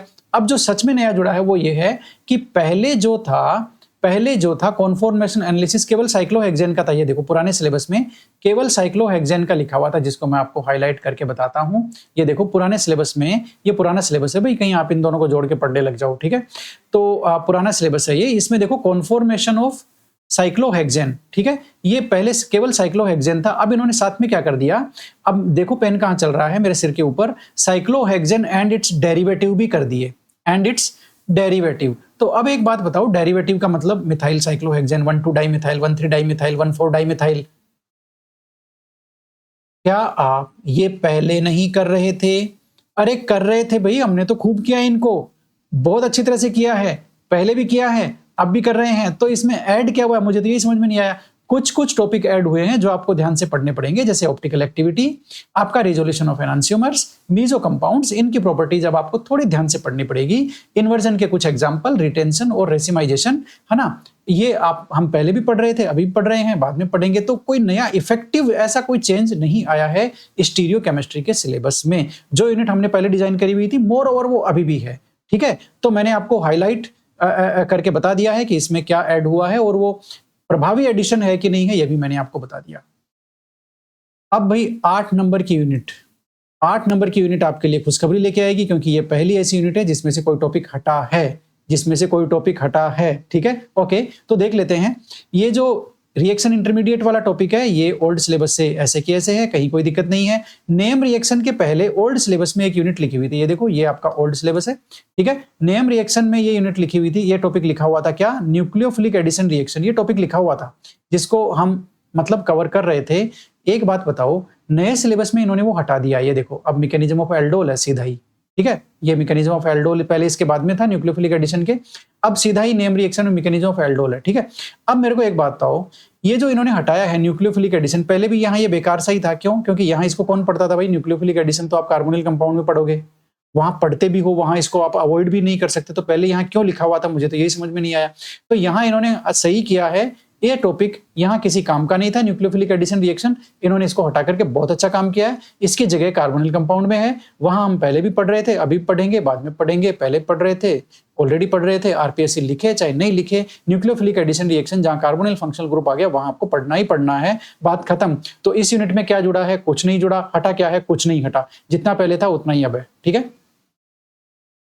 ये वो यूनिट आ गई जो पहले सीनियर सेकेंडरी में थी। देखो ये यूनिट अब ग्रेजुएशन पोर्शन में है, पहले ये सीनियर सेकेंडरी में थी। ठीक है, थोड़े से कम फ्लेवर के साथ में थी, अब इसमें थोड़े से टॉपिक ऐड करके रखे गए हैं आपकी एरोमेटिसिटी और एरीन वाली यूनिट में। अब देखो ऐड क्या किया गया वो मैं आपको बता देता हूं। पहले इसमें ये आप देखोगे ना, तो पहले यहां पर ये यूनिट थी जो अब आपकी सीनियर सेकेंडरी पोर्शन में चली गई है। ठीक है, तो इससे कंपैरिजन का तो कोई मतलब ही नहीं है। ठीक है, ये सीनियर सेकेंडरी में चली गई और सीनियर सेकेंडरी की जो थी वो कुछ एडिशन करके ग्रेजुएशन में रखी है इन्होंने। ठीक है, अब आप जरा देखो, नोमेनक्लेचर नामकरण क्या आप पहले नहीं कर रहे थे एरोमेटिक कंपाउंड्स का? कर रहे थे ना भाई, तो क्या चेंज हुआ? कोई चेंज नहीं हुआ। आगे देखो, आइसोमेरिज्म ऑफ एरोमेटिक का हाइड्रोकार्बन, ये आइसोमेरिज्म वाला भी लगभग पहले भी कर रहे थे हम, अभी भी कर रहे हैं, तो इसमें चेंज क्या आया? कोई चेंज नहीं आया। ज्यादा से ज्यादा ये हो सकता है कि आइसोमेरिज्म ऑफ एरोमेटिक हाइड्रोकार्बन को थोड़ा सा और अच्छे से देख लें, इसके अलावा तो कुछ भी नहीं है, इसके अलावा तो कुछ भी नहीं है ना? तो और आइसोमेरिज्म ऑफ एरोमेटिक हाइड्रोकार्बन है वो कोई स्पेशल ऐसा टॉपिक भी नहीं है जिसमें कंटेंट बहुत ज्यादा है या ऐसा कुछ नया है, नया कुछ भी नहीं है। आइसोमेरिज्म का टॉपिक आसान है या इसमें जैसा कुछ है ही नहीं। तो मैं आपको ये बताता हूं कि एरोमेटिसिटी वाली यूनिट में नया कुछ भी नहीं जुड़ा है, जो पहले था वही रखा है, बस पहले लिखा हुआ नहीं था नोमेनक्लेचर, अब इन्होंने लिख दिया है। आइसोमेरिज्म पहले लिखी हुई नहीं थी, अब लिख दी है। अब मेरी बात सुनो, इसमें जोड़ा क्या है, नया क्या किया इन्होंने? ओके, नया वही किया जिसका मुझे डर था, क्योंकि हेट्रोसाइक्लिक नहीं थे पहले, है ना, फर्स्ट ग्रेड में हेट्रोसाइक्लिक थे ही नहीं, तो इन्होंने एरोमेटिक हेट्रोसाइक्लिक कंपाउंड नया जोड़ा है। ये आपका न्यू एडिशन है, सुन लीजिए। इसमें पिरिडीन, पिरोल, फ्यूरेन, थायोफीन ये इन्होंने नए जोड़ दिए हैं फ्रेंड्स। अब आप कहोगे ये पढ़ने कहाँ से है? कहीं से नहीं पढ़ने, आपके पास मॉरिसन बर्ड है तो वहां से पढ़ लो। आपके पास यदि बीएससी की बुक है तो बेस्ट है, बीएससी चाहे हिंदी मीडियम हो चाहे इंग्लिश मीडियम हो, वहां से आप इन टॉपिक्स को पढ़ लो। बीएससी में भी काफी अच्छी तरह से ये दिए हुए हैं, ग्रेजुएशन लेवल की यूनिट है, तो बीएससी से हमारा काम बहुत अच्छे से हो जाएगा। आपके पास मॉरिसन बर्ड है तो वहाँ हेट्रोसाइक्लिक कंपाउंड्स का एक टॉपिक दिया हुआ है, चैप्टर दिया हुआ है, वो भी बहुत शानदार है। ठीक है, तो आप इसको बीएससी में से ले लो, मेरा तो ये मानना है, क्योंकि इन्होंने देखो एरोमेटिक हेट्रोसाइक्लिक कंपाउंड में न तो इन्होंने ये बताया कि केमिकल रिएक्शन पढ़नी है, स्ट्रक्चर पढ़ना है या क्या पढ़ना है, तो भैया जी अब हमें यहाँ इनका मोटा इंपॉर्टेंट जो इनके बारे में बातें हैं, इनकी जो केमिकल प्रॉपर्टीज है, इनकी कोई इंपॉर्टेंट बनाने का कोई मेथड है, ठीक है, मतलब हमें और ऑल ओवर जो है वो सारा लेना है इन टॉपिक्स का, पिरिडीन का, पिरोल का, फ्यूरेन का और थायोफिन का। ये बेसिकली हम बीएससी से इसको लेने वाले हैं। बीएससी में ये अच्छा कंटेंट दिया हुआ है, जहां जरूरत पड़ेगी मॉरिसन बर्ड से उसको अपडेट करेंगे। ठीक है, तो ये बात हो गई। तो मैंने बता दिया यूनिट कहां से पढ़ने वाली है और क्या इसमें जुड़ा है। पॉलीमर एंड ड्रग की यूनिट में इन्होंने कुछ भी नहीं जोड़ा फ्रेंड्स, कुछ भी नहीं नया जोड़ा। मैं बताता हूं, पहले मैकेनिज्म ऑफ पॉलीमराइजेशन नहीं लिखा हुआ था, पहले लिखा हुआ था टाइप्स ऑफ पॉलीमराइजेशन। ये देखो, ये ओल्ड सिलेबस है ना, ये ओल्ड सिलेबस है, ओल्ड लिखता जाता हूं, कुछ लोग हैं वो इसको पढ़ लेंगे, लेकिन पढ़ोगे क्या भाई, दोनों तो एक ही है। ठीक है, टाइप्स ऑफ पॉलीमराइजेशन लिखा हुआ था, अब इन्होंने क्या किया, टाइप्स एंड मैकेनिज्म और कर दिया। तो भाई मैकेनिज्म ऑफ पॉलीमराइजेशन तो हम पहले भी पढ़ रहे थे।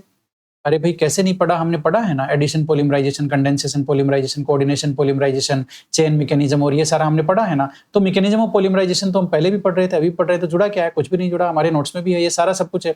तो जुड़ा क्या है? कुछ भी नहीं जुड़ा। इसलिए हम ये कह सकते हैं कि ये जो पॉलीमर एंड ड्रग वाली यूनिट है, इसमें कुछ भी नहीं जुड़ा है। लर्निंग केमिस्ट्री डिसीजन है ना, वो आता है ना कई बार टीवी में, एक सील आती है और सील लगती है फाइनल, तो वैसे हम इसको फाइनल कर रहे हैं, लॉक कर रहे हैं। ओके, ये बात हो गई।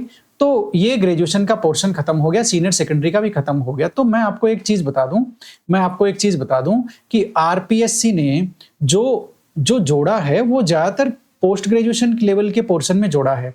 आपका सीनियर सेकेंडरी का और यूजी का जो है, उसमें आप यदि टोटल देखोगे ना कि नए टॉपिक सच में कितने हैं, तो मेरे ख्याल से आपको 5 टॉपिक भी नहीं मिलेंगे, 5 भी नहीं मिलेंगे आपको। जैसे कॉन्सेंट्रेशन सेल पहले नहीं था, अब डाल दिया, हेरोमेटिक जो हेट्रोसाइक्लिक थी ये पहले नहीं थी, अब डाल दिया। इस तरह से आप देखोगे ना टोटल आपको 5-6 टॉपिक भी ढंग के नहीं मिलेंगे। तो मेरा कहने का मतलब है कि सीनियर सेकेंडरी पोर्शन और जो ग्रेजुएशन लेवल का पोर्शन है, उसमें सिलेबस को इन्होंने एलाबोरेट किया है। एलाबोरेट का मतलब थोड़ा खोल के लिखा है, पहले खोल के नहीं लिखा हुआ था, है ना? है ना? जैसे इलेक्ट्रोकेमिस्ट्री में पहले स्टैंडर्ड हाइड्रोजन इलेक्ट्रोड ये सब लिखे हुए नहीं थे, अब लिख दिया इन्होंने। कंडक्टेंस, मोलर कंडक्टिविटी तो आप पहले भी पढ़ रहे थे, अभी पढ़ोगे, चेंज क्या आया भाई?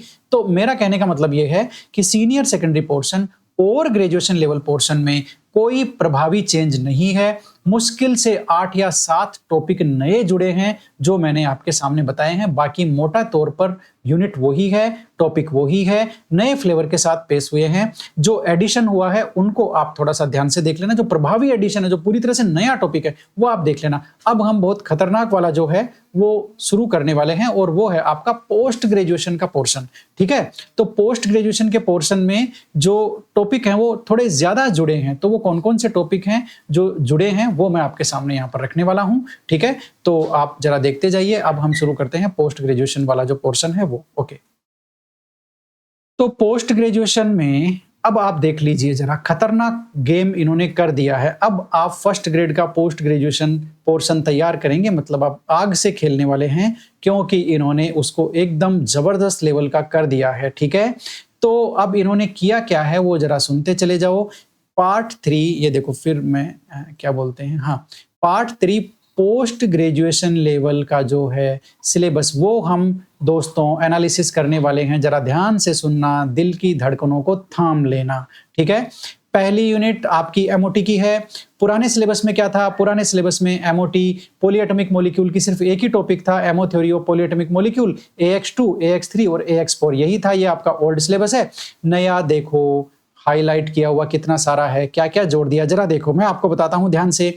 ग्रुप थ्योरी पहले फर्स्ट ग्रेड में नहीं थी। क्या? ग्रुप थ्योरी पहले फर्स्ट ग्रेड में नहीं थी, अब इन्होंने जोड़ दी है। क्या क्या टॉपिक जोड़े हैं जरा देख लो। Symmetry element, operations, point group, Mulliken symbol, GMT यानी कि आपके group multiplication tables, character tables, character table तक चले गए ये कैरेक्टर टेबल्स। ठीक है ना? ये इन्होंने ग्रुप थ्योरी के नए टॉपिक जोड़े हैं। और इस यूनिट में पहले आप देखना, इनकी जो ग्रेजुएशन लेवल वाली है उसमें होमोडायटमिक मॉलिक्यूल्स थे। ठीक है, यहां इन्होंने हेट्रोडायटमिक मॉलिक्यूल यहां इन्होंने जोड़ दिए हैं। तो एमओ थ्योरी ऑफ हेट्रोडायटमिक मॉलिक्यूल, ये एक नया टॉपिक जुड़ा है एमओ थ्योरी में। तो कुल मिलाकर के मेरा कहने का मतलब ये है, group theory RPSC first grade में इंट्रोड्यूस हो गई। बधाई हो आपको, ग्रुप थ्योरी का स्वागत है आरपीएससी फर्स्ट ग्रेड और लर्निंग केमिस्ट्री के कोर्स में।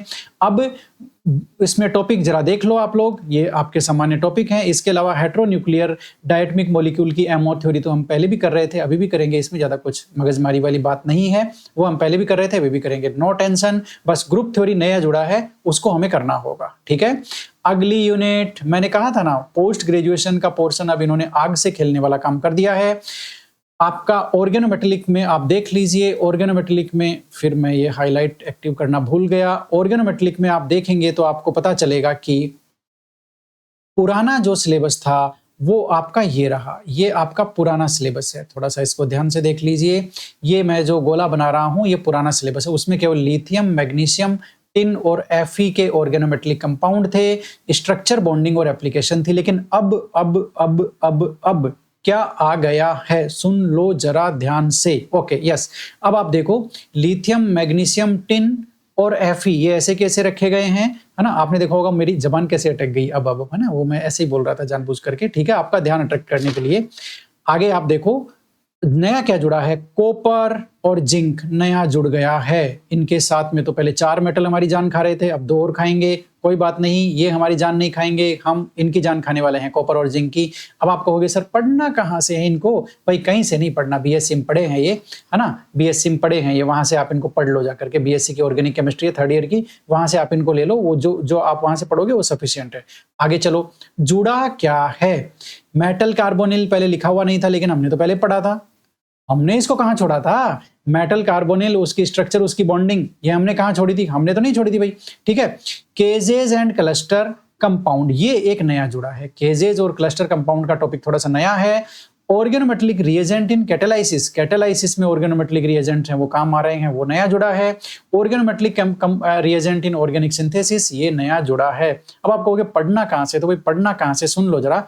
Metal carbonyl structure and bonding, ये हमने पहले भी किया हुआ है, ठीक है।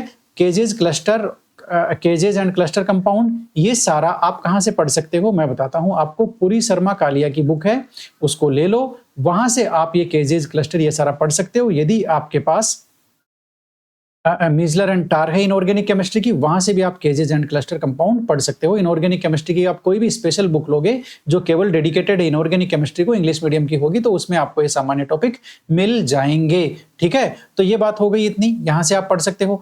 Organometallic reagents in catalysis and in organic synthesis, ये देखो ये टॉपिक आप बीएससी की जो ऑर्गेनिक केमिस्ट्री की बुक है वहां से भी, उसमें भी है कुछ। इसके अलावा ऑर्गेनिक की आप कई बुक लोगे, जैसे आप कैरी एंड सनबर्ग लोगे, आप थोड़ा सा मॉरिसन बोर्ड में देखोगे, उसमें भी ऑर्गेनोमेटेलिक रिएजेंट्स हैं। तो मेरा कहने का मतलब है कि जो एमएससी में कोई भी ऑर्गेनिक केमिस्ट्री की बुक चलती है उसमें आपको ये ऑर्गेनोमेटेलिक रिएजेंट्स हैं वो मिल जाएंगे, ऑर्गेनोमेटेलिक रिएजेंट्स। जैसे मैंने आपको एक तो बता ही दिया, कैरी एंड सनबर्ग है, ठीक है, उसमें दिए हुए हैं। इसके अलावा भी आपके क्या बोलते हैं, क्लेडन है, उसमें भी दिया हुआ है। मेरा कहने का मतलब है कि स्पेशल ऑर्गेनिक केमिस्ट्री की आप कोई भी बुक लोगे उसमें आपको ऑर्गेनोमेटेलिक रिएजेंट मिल जाएंगे। यदि आप वहां तक नहीं जाना चाहते हो तो बीएससी में ऑर्गेनोमेटेलिक रिएजेंट के कुछ रिएक्शंस हैं काफी सारी, वो भी इसके लिए एक तरह से थोड़ा बहुत तो सफिशिएंट हो जाएगा। कुल मिलाकर के मैं आपको ये कहना चाहता हूं कि मेटल कार्बोनिल वाला पोर्शन यहां पर नया जुड़ा है, लेकिन हमने इसको पहले भी किया था। केजेस क्लस्टर कंपाउंड अब करने वाले हैं, जो हम मीजलर एंड टार या पूरी शर्मा कालिया से करेंगे। रिएजेंट्स हैं वो ऑर्गेनिक केमिस्ट्री की कोई भी जो डेडिकेटेड बुक है वहां हमें मिल जाएंगे, कहीं कोई प्रॉब्लम वाली कोई बात नहीं है ना। तो ये कोई ऐसा कोई स्पेशल टॉपिक है जो आपको नहीं मिलेगा, कैरी एंड सनबर्ग में देखोगे तो आपको मिल जाएगा। ये बात हो गई, ओके। अभी इन्होंने कमाल करना बंद नहीं किया आरपीएससी ने, आप देखो पोस्ट ग्रेजुएशन की तीसरी यूनिट को इन्होंने धो दिया है, ठीक है, इन्होंने धो के रख दिया इस यूनिट को। देखना जरा, पहले ओल्ड सिलेबस में आपको बता दूं, ओल्ड सिलेबस में इसमें पानी पिलाने वाला कोई नहीं है, एक्चुअल में दरवाजा बंद है और बड़ी मुश्किल से बोला जा रहा है, लेकिन ये खत्म होने वाला, डोंट वरी। ओल्ड सिलेबस में फोटोकेमिकल रिएक्शंस, एसिड बेस और एंजाइम कैटालाइसिस, बस यही टॉपिक थे। अब इन्होंने क्या क्या जोड़ दिया, जरा देखो, ये तो रखा ही रखा है, जोड़ा क्या क्या है। पॉलीमराइजेशन रिएक्शन की काइनेटिक्स जोड़ दी। आप कहोगे सर ये कहाँ मिलेगा, ये भाई काइनेटिक्स ऑफ पॉलीमराइजेशन रिएक्शन आपको पूरी शर्मा पठानिया में पॉलीमर्स का, मैक्रोमोलिक्यूल्स का एक चैप्टर है, वहां काइनेटिक्स ऑफ पॉलीमराइजेशन मिल जाएगा। Kinetics of ionic reaction, kinetic salt effect, ये बेसिकली एक ही टॉपिक है। कॉम्प्लेक्स रिएक्शन की काइनेटिक्स, ये सारा आपको पूरी शर्मा पठानिया में से लेना है, ये नए जुड़े टॉपिक हैं। तो आप समझ लो जरा, केमिकल काइनेटिक्स जो पीजी पोर्शन की यूनिट है उसमें अच्छे खासे इन्होंने 4 टॉपिक जोड़ दिए हैं। एक kinetics of polymerization reaction, ionic reaction की वो है, और एक काइनेटिक सोल्ट इफेक्ट और एक कॉम्प्लेक्स रिएक्शन है, ठीक है। ये इन्होंने नए इनकी काइनेटिक्स है वो नहीं जोड़ी है। सेकंड यूनिट में भी अच्छा खासा जोड़ा है, फर्स्ट यूनिट में भी अच्छा खासा जोड़ा है, मतलब इन्होंने जो पोस्ट ग्रेजुएशन का पोर्शन है उसको थोड़ा थोड़ा ज्यादा हैवी किया है। इलेक्ट्रोकेमिस्ट्री में हम कह सकते हैं राहत की सांस लेंगे, बहुत ज्यादा कुछ जुड़ा नहीं है, मैं आपको बताता हूं कैसे। ये इसका ओल्ड सिलेबस है, ओल्ड सिलेबस में आप देखोगे मेजरमेंट ऑफ, ये मैं पहले भी था, कोलराउस लॉ इट्स एप्लीकेशन, ये यहाँ रही, मेम्ब्रेन इक्विलिब्रिया ये रहा। देखो बड़े स्मार्ट है भाई ये सिलेबस, इन्होंने हटाया कुछ नहीं है, मतलब इन्होंने जोड़ा ही है कुछ, ये देखो है ना। पुराना सिलेबस लिया, नए टॉपिक जोड़े और बस छोड़ दिया, ठीक है, ओके कोई बात नहीं, जैसा भी है हमारी एग्जाम है, हमारे दिल के करीब है, इसको हम करेंगे सिलेबस को कवर, ठीक है। आरपीएससी का जो भी है वो सिर माथे पर है, ठीक है, डिसीजन। अब आप देखो नया क्या जोड़ा है, जो हाईलाइट किया हुआ वो नया जुड़ा हुआ है। Calculation of delta H, delta G, delta S and equilibrium constant from EMF data, ये थोड़ा सा नया जुड़ा है। कहाँ से ले सकते हो, बीएससी की बुक से ले सकते हो या पूरी शर्मा पठानिया से ले सकते हो, लेकिन कोई बहुत ज्यादा नहीं जुड़ा ये, है ना भाई। ईएमएफ में और डेल्टा जी के रिलेशन हम पहले देख ही रहे थे, अब थोड़ा सा और देखेंगे। डेल्टा एच, डेल्टा एंट्रोपी है, उनका भी हम थोड़ा सा, हमें कुछ रिलेशन हमें देखने पड़ेंगे, बस बाकी बात खत्म। तो पूरी शर्मा पठानिया में से आप ये टॉपिक ले सकते हो, ये टॉपिक आपके लिए पूरी तरह से नया होगा, नया जुड़ा है, ठीक है, तो आप थोड़ा सा ध्यान रखना। अब बात आती है 5वीं यूनिट यानी कि आपकी थर्मोडायनेमिक्स की, पोस्ट ग्रेजुएशन का पोर्शन है। पहले केवल 2 टॉपिक थे, थर्ड लॉ ऑफ थर्मोडायनेमिक्स और जूल थॉमसन इफेक्ट, ठीक है। अब इन्होंने थोड़े से और जोड़े हैं, क्या क्या जोड़ा है, मैक्सवेल रिलेशन और उसके एप्लीकेशन पहले नहीं थे, अब इन्होंने जोड़ दिए हैं। गिब्स ड्यूहम इक्वेशन पहले नहीं थी, अब जोड़ दी है। फ्यूगेसिटी और एक्टिविटी कॉन्सेप्ट ये पहले नहीं था, अब जोड़ दिया है। तो फ्रेंड्स, ये जो जुड़े हुए टॉपिक हैं ये आपको पूरी शर्मा पठानिया में से ही लेने हैं। हालांकि मैक्सवेल रिलेशन तो हमने पिछले बार भी कर लिए थे, उसका आपको मिला भी होगा। गिब्स ड्यूहम इक्वेशन नया जुड़ा है, फ्यूगेसिटी और एक्टिविटी कॉन्सेप्ट है, ये आपके टॉपिक नए जुड़े हैं, सुन लीजिए अच्छी तरह से, ठीक है। तो इसमें ये जो हाईलाइट किया हुआ पोर्शन है ये आपका नया जुड़ा है, मैक्सवेल रिलेशन, उसके application, Gibbs Duhem, fugacity, activity concept. Unit number 6 substitution और एलिमिनेशन की कोई चेंज नहीं है, वही SN1 SN2 SNI E1 E2 वही फिनोल ईथर एपोक्साइड जो पुराने सिलेबस में था एज इट इज नए सिलेबस में है। तो इस यूनिट में हम कह सकते हैं कोई चेंज नहीं है। पेरिसाइक्लिक और फोटोकेमिस्ट्री वाली यूनिट में पहले भी हैरान था कि ये सिलेबस बनाने में कर क्या रहे हैं। एक्चुअल में फोटोकेमिस्ट्री ऑफ कार्बोनिल कंपाउंड पहले नहीं था, एल्कीन था। मैं सोच रहा था अरे फोटोकेमिस्ट्री में होते हो तो होती कार्बोनिल कंपाउंड के इंपॉर्टेंट, एल्कीन के तो 2-1 पेज होते हैं, इन्होंने जोड़ा भी तो क्या जोड़ा। अब ये सही लाइन पे आ गए हैं, इन्होंने फोटोकेमिस्ट्री ऑफ कार्बोनिल कंपाउंड भी जोड़ दिया है, ठीक है। तो आप जरा समझ लीजिए, ये हमारी यूनिट है पेरिसाइक्लिक रिएक्शन की, जिसमें पेरिसाइक्लिक वाले पोर्शन में कोई चेंज नहीं है। Electrocyclic, cyclo addition, sigmatropic, photo organic chemistry of alkene, यानी कि यहां तक इन्होंने यूनिट सेम रखी है। ये ओल्ड सिलेबस को यहां तक सेम रखा है। जोड़ा क्या है, ये एक टॉपिक है फोटोकेमिस्ट्री ऑफ कार्बोनिल कंपाउंड जोड़ा है और कुछ नहीं जोड़ा। आप कहोगे पढ़े कहां से, तो मैं आपको बता देता हूं पढ़ना कहां से है। आपके पास मॉरिसन बॉयड की बुक होगी, उसमें एक फोटोकेमिस्ट्री का चैप्टर है, उसमें ये दिया हुआ है अच्छी तरह से कार्बोनिल कंपाउंड वाला, नॉरिस टाइप 1, नॉरिस टाइप 2 और यही कुछ ये इंपॉर्टेंट रिएक्शंस है और ज्यादा कुछ है नहीं इसमें। इसके अलावा आप इसको ज्यादा पढ़ना चाहते हो तो जगदम्बा सिंह की एक फोटोकेमिस्ट्री की बुक है प्रगति पब्लिकेशन की, वहां से आप इसको पढ़ सकते हो। कहीं कोई मगजमारी नहीं है, शॉर्ट एंड स्वीट पढ़ना है, ज्यादा डिटेल में जाना नहीं है, ठीक है। आगे आप देख लो, एनवायरमेंटल पोल्यूशन की अगली यूनिट है। एनवायरमेंटल पोल्यूशन में इन्होंने ऐड किया है, ज्यादा ऐड नहीं किया, एनसीईआरटी वाला जो कंटेंट था वो उठा करके यहां रख दिया है। तो पहले हमारे सिलेबस में केवल 3 टॉपिक थे, ओजोन डिप्लेशन, ग्रीन हाउस और ग्लोबल वार्मिंग। पहले केवल आपके ये 3 टॉपिक थे, ठीक है, ये रहे। अब इन्होंने जो हाईलाइट किया हुआ पोर्शन वो सारा जोड़ दिया, एयर, वाटर और सॉइल पोल्यूशन और हैवी मेटल पोल्यूशन जोड़ दिया, ठीक है। फोटोकेमिकल स्मॉग भी जोड़ दिया, एसिड रेन भी जोड़ दिया। ये पहले एक्चुअल में एनसीईआरटी में ऐसे कैसे थे, एनसीईआरटी से उठा करके इन्होंने ऐसे कैसे जोड़ा है, कहीं कोई दिक्कत नहीं है। ग्रीन केमिस्ट्री के प्रिंसिपल भी है एनसीईआरटी में, पहले इन्होंने लिखा हुआ नहीं था, अब इन्होंने लिख दिया है। तो ग्रीन केमिस्ट्री बेसिकली इन्होंने किया क्या है, क्लास 11 का पुरानी वाली एनसीईआरटी में एक चैप्टर होता है एनवायरमेंटल केमिस्ट्री बोल करके, वो पहले उसके 3 ही टॉपिक थे, अब उन्होंने उसको पूरा जोड़ दिया है। कहीं कोई प्रॉब्लम नहीं है, मैं आपको कह रहा हूं वो चैप्टर रट के चले जाना, कहीं कोई दिक्कत नहीं आएगी, ठीक है। उसमें ग्रीन केमिस्ट्री का भी आ गया, चाहो तो ग्रीन केमिस्ट्री के प्रिंसिपल आपको कहीं मिल जाएंगे, कोई ग्रीन केमिस्ट्री की बुक को इंटरनेट पे छाप देना, ग्रीन केमिस्ट्री के प्रिंसिपल 12 प्रिंसिपल, उसके आराम से आ जाएंगे, कहीं कोई प्रॉब्लम नहीं है, ठीक है ना। तो आप इसको एनसीईआरटी क्लास 11 से इसको कंप्लीटली डिटेल में करना है और ज्यादा आपको परेशान नहीं होना है। चलते हैं आगे। स्पेक्ट्रोस्कोपी में इन्होंने अच्छा खासा जोड़ा है, एकदम आपके लिए मतलब सरप्राइज है ये।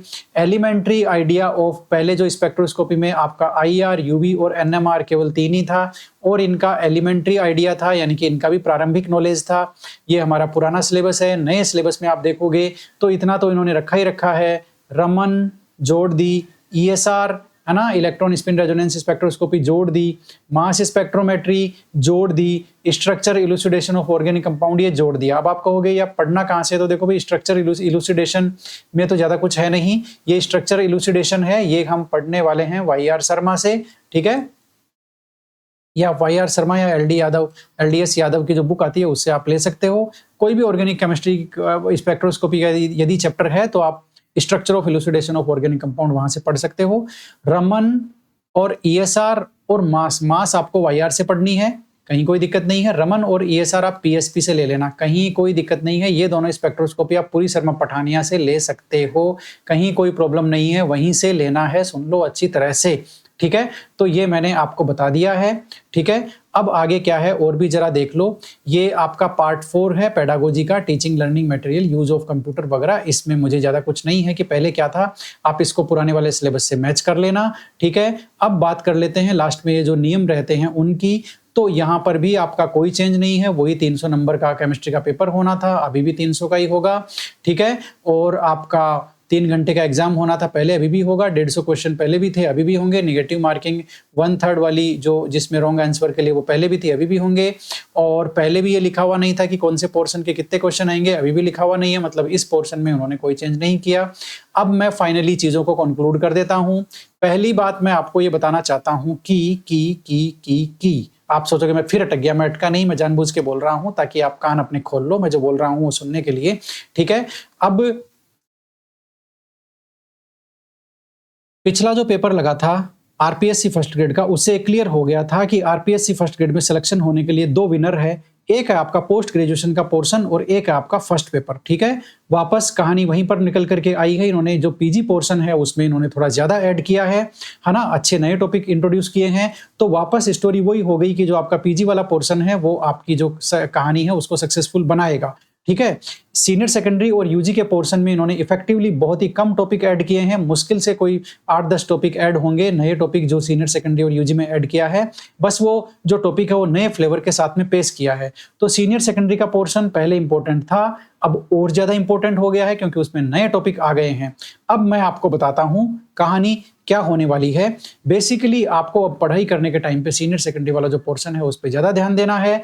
ओवरऑल आप देख लीजिए, कोई बहुत ज्यादा नए टॉपिक जुड़े नहीं है, नए फ्लेवर के साथ पेश किया गया है। देखने में आपको ऐसा लगेगा कि सिलेबस काफी बड़ा हो गया है, लेकिन एक्चुअल में ये पहले भी बड़ा था, पहले थोड़ा सा सारगर्भित रूप में लिखा हुआ था, अब इन्होंने थोड़ा खोल दिया है। सीनियर सेकेंडरी पोर्शन में कुछ नए टॉपिक ऐड किए हैं, बस यही कहानी है। आपको बहुत बहुत शुभकामनाएं। बहुत ज्यादा इस वीडियो में बता नहीं पाऊंगा क्योंकि काफी लंबा हो गया ये एनालिसिस का वीडियो, लेकिन आप देखेंगे आपको कंप्लीटली आनंद आएगा। Thank you very much. और कभी मैं कहता नहीं हूं सब्सक्राइब करो, आपकी इच्छा है तो आप कर दो, कभी मैं कहता हूं नहीं हूं लाइक करो, आपकी इच्छा है तो आप कर दो। एनालिसिस में आपको कोई पॉइंट ऐड करना है, नहीं करना है, तो आप कमेंट जरूर करें कि एनालिसिस में ये चीज नहीं शामिल हो सकती है, या हमने कैसा बताया कैसा नहीं बताया, उसको आप सारा है जो है वो आप एनालिसिस कर सकते हो, ठीक है। तो आज के लिए इतना ही। Thank you very much learning chemistry से जुड़ने के लिए और लर्निंग केमिस्ट्री को एक्चुअल में लर्निंग केमिस्ट्री बनाने के लिए। Thank you very much.